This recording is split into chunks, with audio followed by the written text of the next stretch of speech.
In this video, I'm going to explain what a noise gate is and how you can use them in your mixes. Noise gates are an essential tool in your mixing toolkit, so it's important that you get to know what they can do and how you can use them. Hey everyone, Joe here. First of all, I'm going to explain exactly what a gate is. Then I'm going to explain all the parameters, what they do, and then we'll jump into a mixing session and you'll see one in action.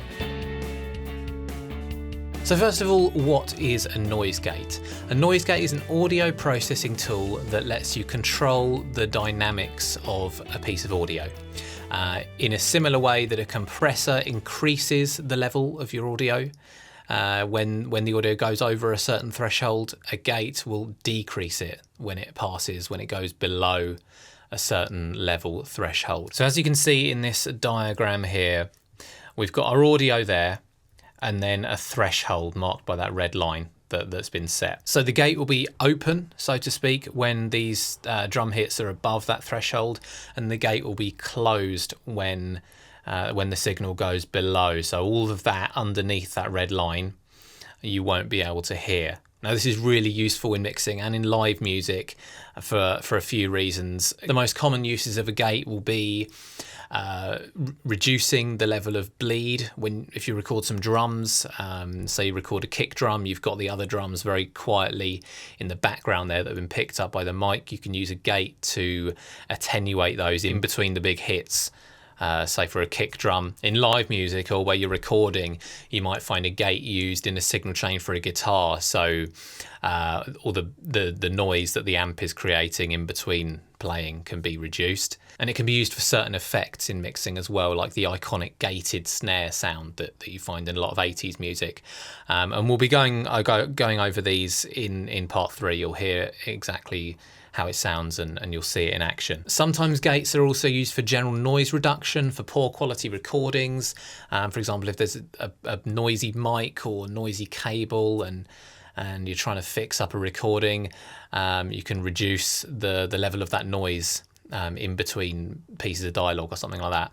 There are better tools to use for noise reduction, but every DAW has a noise gate, so it is commonly used for that as well. But let's take a look in this session. Let's have a look at this gate, and you can see all the parameters, and I'll explain exactly what they mean and what they do. So here we have the expander gate that comes stock with Pro Tools. It's got all of the most common parameters that you'll find on any gate plugin you're using, so it doesn't matter which one you're looking at, which one you're using. We've got a few different controls here. I'm just going to go over the most important ones, the ones you'd find on pretty much any gate plugin or piece of hardware. So let's have a look. So as I mentioned, you had that red line in that image there. That's the threshold. Anything below the threshold is what's going to be affected by the gate. The level's going to be reduced or completely silenced. And on here, on this plugin, it's orange, coded in orange. So you can see that orange line. If we just play this. So you can see if that drum, that kick, is not reaching that threshold, so you're not hearing anything. You see? And then as I bring it down, it's allowing more of that signal through. And then all the way down, it's allowing all of the signal through, so it's not affecting the audio at all. And then the ratio, if you're familiar with a compressor, it works in the same way.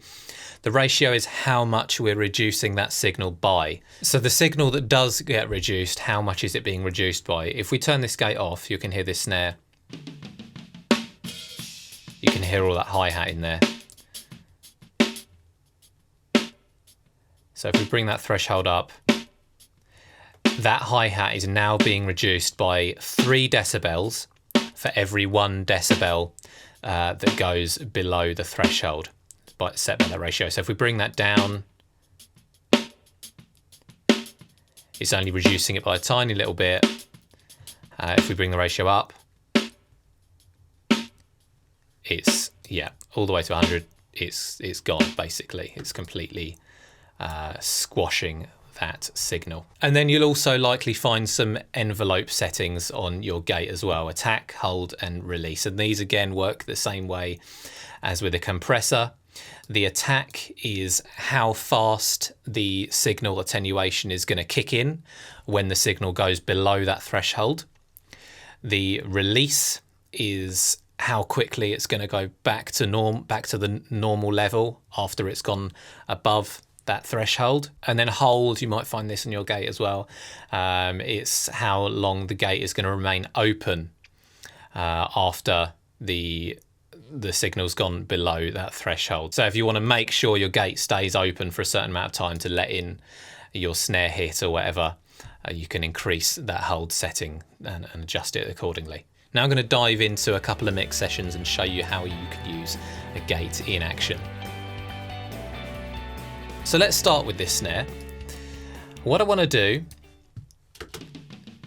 as I said, is try and reduce the level of those hi-hat hits and the kick as much as possible, so that the processing that we do on that snare track is only affecting the snare and not the hi-hat and kick. Now, I don't always remove all the bleed. It depends how it's recorded and what kind of sound I'm going for. But in this case, I do want to decrease it as much as possible. So let's just get that on a loop. Hit play. First thing I'm going to do is figure out where we want that threshold to be. So bring that threshold up. Let's get some reduction going there as well.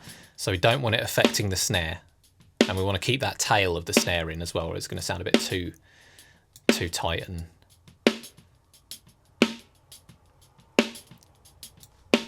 can compare the difference.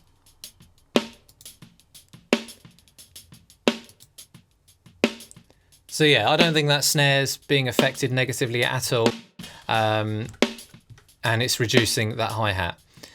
I want it to sound quite smooth. So we've got the knee setting in there as well, which I didn't cover in part 2 because you don't always find it on a gate, but if you do, it's basically how smoothly it starts dropping the signal, whether it's going to be immediate or is it going to sort of gradually reach that level that you've set. Let's keep this quite fast. Speed up. We want that gate to open back up nice and quickly to let that snare through. Bring the ratio down. Yeah, it's starting to sound a bit choppy and weird because it's still going to have those louder hi-hats in there. It still sounds natural, but it's really brought that snare down. And of course, you always need to compare it with the rest of the mix. In this case, on its own, it's going to make a very small difference. But I would, in the mix, I'd be doing this on pretty much all of the tracks. Well, at least the kick, toms, and snare anyway. And it's going to make things sound a lot more tight and punchy, and it will allow us to really focus in when we mix each individual track. And then, as I said, gates can be used as a tool for some interesting effects as well. For example, that gated snare effect where it sounds kind of big and roomy, but it's got a very short tail. So let's hit play on this one and listen to this snare.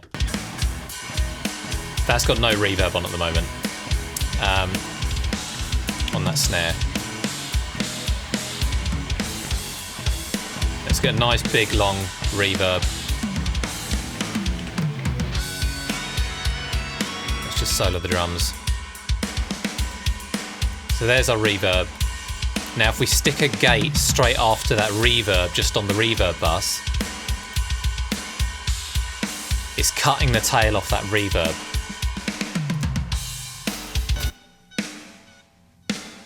Let's hear with and without the gate. It's obviously super long reverb. And then compare with and without the reverb on.